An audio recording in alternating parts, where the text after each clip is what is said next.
कार्यक्रम का उद्देश्य सिर्फ यही है कि लोगों को, जनता और नेता के बीच की जो दूरी है उसको यथासंभव कम करने का प्रयास किया है हमें।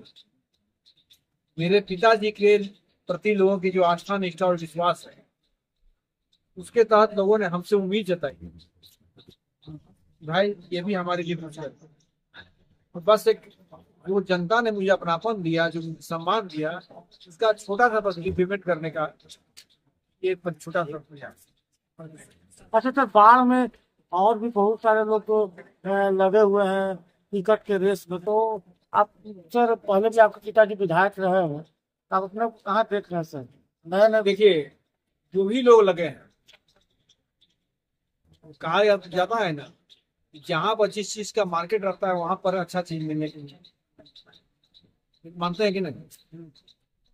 जैसे पट्टा मार्केट हो गया, हसुआ मार्केट हो गया, जहाँ सीमेंट का बहुत ढेर सारा दुकान रहेगा, लोग वहीं सीमेंट लेने जाएगा, कोई ना कोई दुकान में जाएगा। तो ये अच्छा चीज है, स्पर्धा की भावना हम सब में कि हम अच्छे से अच्छा करें पार्टी के लिए, पार्टी लाइन पर, पार्टी के नीति सिद्धांत पर स्पर्धा की भावना है, अपना लोग प्रयास कर रहा है।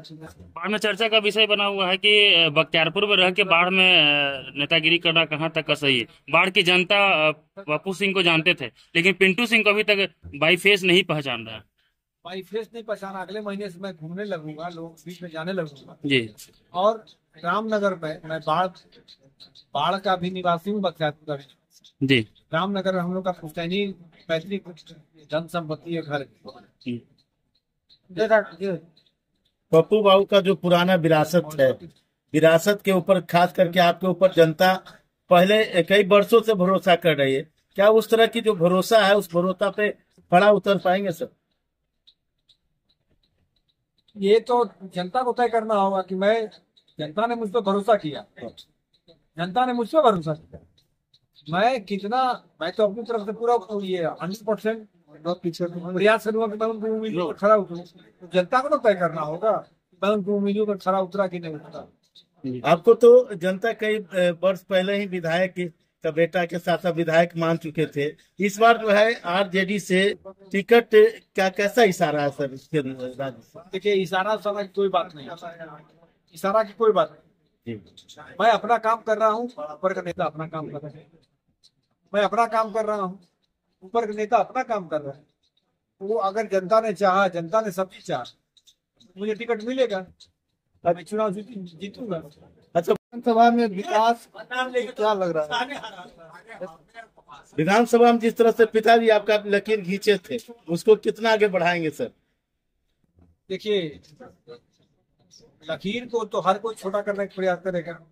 जो पप्पू बाबू ने, माननीय पप्पू बाबू ने, मेरे पिताजी ने जो लकीर खींचा है, मेरा भी प्रयास है कि मैं उसको छोटा करूं, बिना काटे, बिना छाटे, बिना काटे, बिना छाटे, बिना मिटाए। उसके लिए जरूरत है कि मुझे एक लंबा लकीर खींचना। आपके सामने जो है 4 बार का विधायक रहे ज्ञानेंद्र सिंह ज्ञानू, उनको आप कैसे देखेंगे और उनसे कैसे चुनौती देंगे? देखिए, ज्ञानेंद्र सिंह ज्ञानू परिस्थितियों को विधायक जी। परिस्थितियां ऐसी बाढ़ विधानसभा की होती चली गई और उसमें चली, वो परिस्थितियों के विधायक। परिस्थितियां इस बार उनके, अगर मैं चुनाव लड़ता हूँ तो मैं 100% कर सकता हूँ, परिस्थितियां पूरी तरह उनके प्रति।